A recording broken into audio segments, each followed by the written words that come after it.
The title of the course was a bit puzzling. Actually, the mentors, when they said, please come to the first meeting and come relaxed and just bring yourself, don't overdo it or whatever. It was exactly the opposite. I felt short of being relaxed. The title The Finder's Course meant for me at that time that I was a searcher, which I was undoubtedly, and that I was to become a finder. Otherwise, I would have a feeling of failure. And because it came at a moment of ripeness, there was the intuition that the moment was ripe for I don't know what at that time. I didn't know what at that time, but it was ripe. There was an intensity that prevented being relaxed. There was a great expectation on my side to succeed at all costs, but not at all costs. It was like, ooh, I want to know the truth, but wow, this is scary, and I hear it's not for the faint of hearts. So it started in intensity, anxiety, but at the same time, there was the deep understanding and reassurance from the mentors and from the people that had prepared the course that it was safe. So it was a bit of a paradox, a bit of don't worry, just jump. Hey, wait a minute, there is no parachute. No, not to worry.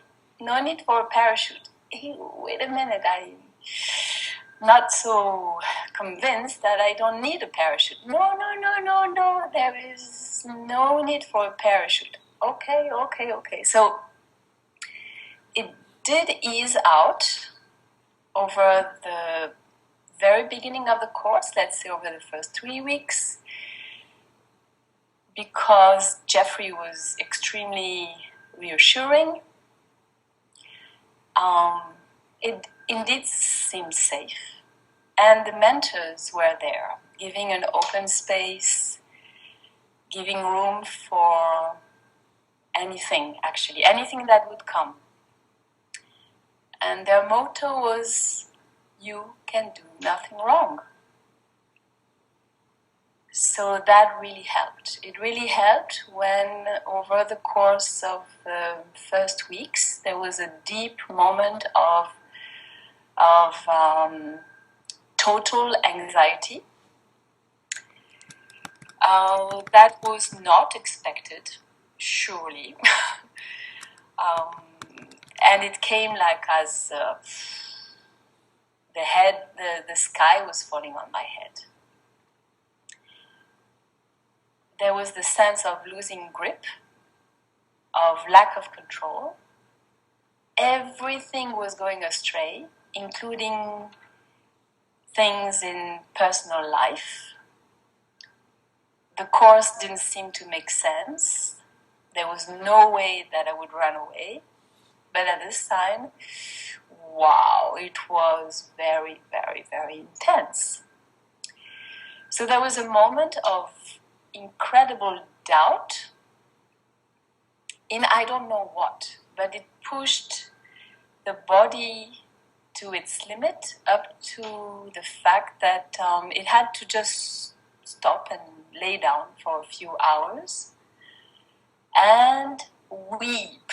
And I wept. And I think I wept for like 2 days, non-stop, having no idea where this was coming from. But there was no need to stop it. There was total acceptance that all these tears had to come. And I had no idea how long it would last, but there was no way. There was nothing I could do. nothing else I could do. I just stayed in the house, stayed home, and just lay down and did nothing, basically. Absolutely nothing for a few hours, but weeping. Then I thought, this is getting a bit long. There is family life, there is work, there is this and that. What else to do? I've heard about this dark night of the soul, so I'm not ready for this. But I've heard that for some people it lasts for years. Wow, this is a bit much. So I asked a mentor to meet with me. And actually she did. And she said just a few words, that all this is coming to clear.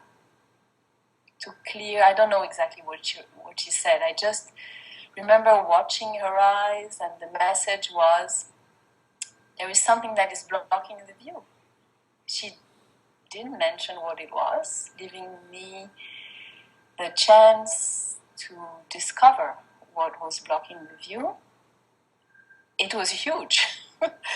Now I can see it, but at that time I could not see it. I mean, it was so huge that she could see it, but I could not.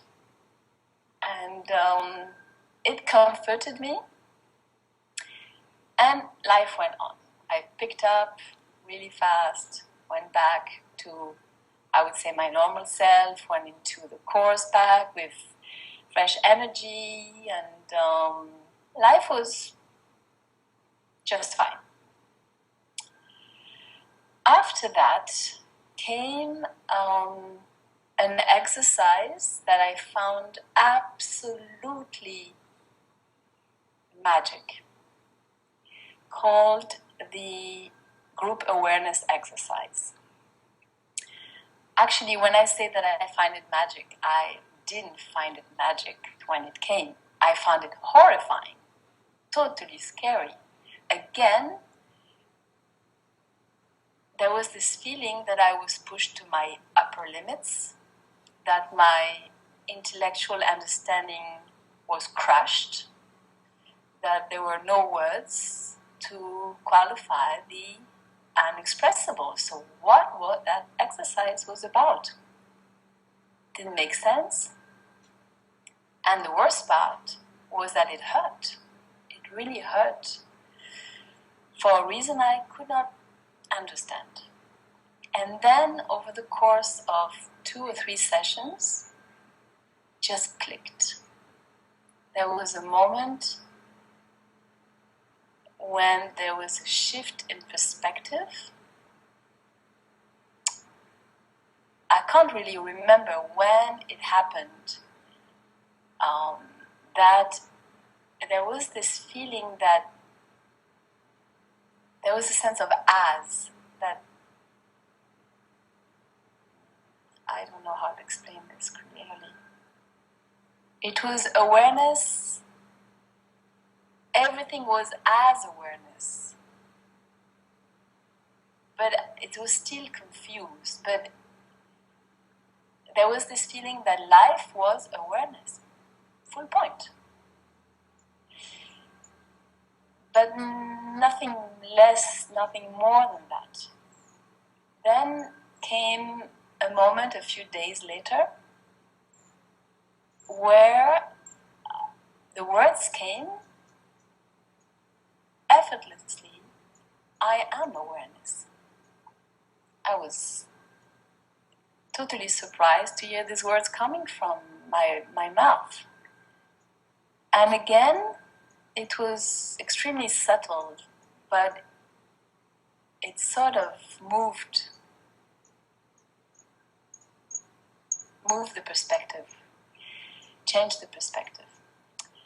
And again, I think it was over the course of the 7th week, there was this moment when there was this aha, got it, absolutely clear. Absolutely clear. How can I have been so blind to this. There was this moment when it was realized that the thoughts, the sensations, the emotions, the perceptions didn't belong to me, didn't belong to an I. There was no story of a me because there was no me in the first place. And that was the wow. And I remember reading a few lines of Rupert Spira where he talks about this, and it was so clear. And he was even explaining that to react to the thoughts or to react to the sensations, the feelings, is creating the me in the first place. And that was like, of course, this is just the imagination playing havoc for the sake of playing havoc. There is no me. What a joke. And after that, the course went on, and the exercises were varied, but nothing was as powerful as this group awareness exercise. I absolutely loved the actualism, what is called unprovoked happiness, and the headless way exercise was so totally meaningful. These are like the three that are the greatest hits. And to me it sounds like they come together.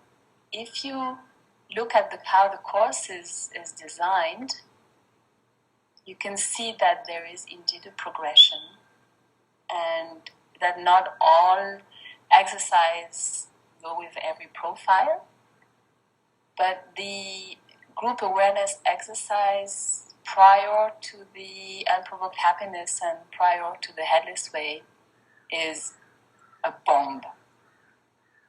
A bomb,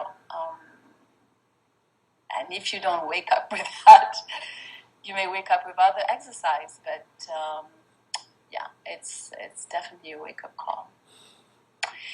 So I'm all gratitude for this course, infinite gratitude for the people who have put this together, for the mentors that have accompanied us, for Jeffrey, for his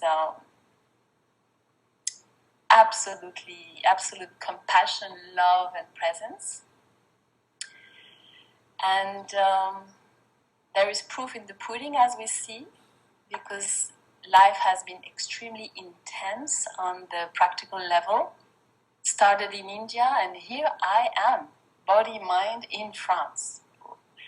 It's just totally amazing. This is the course of life, and there is the understanding that home is home. Simply. That there is no place we can be else than the ones we are, because otherwise we would be there. And there is no one else we could be, otherwise we would be that. And the story would have not gone differently because this is the way it went, otherwise it would have gone otherwise. So this is the reality, the unique, only reality.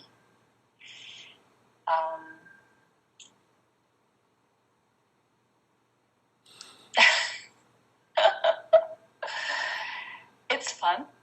It is totally fun, and the course has no end. It's called a course. I'm not sure about this. It's more like the finder's course of life. There is, of course, a time frame for this course to be intense. And Jeffrey insists on being committed, and yes, you need to be committed. Absolutely. And never despair. Wow, never. Otherwise, it can possibly never stop, because this is life. You go on in the street and there is no you, there is no other, there is life.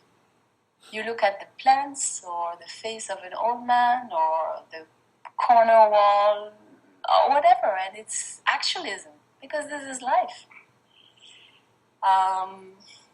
These words coming from nowhere, this is life. So I would call it the finest course of life. And and gratitude for what it's been. Gratitude because it makes life even more beautiful than it's been.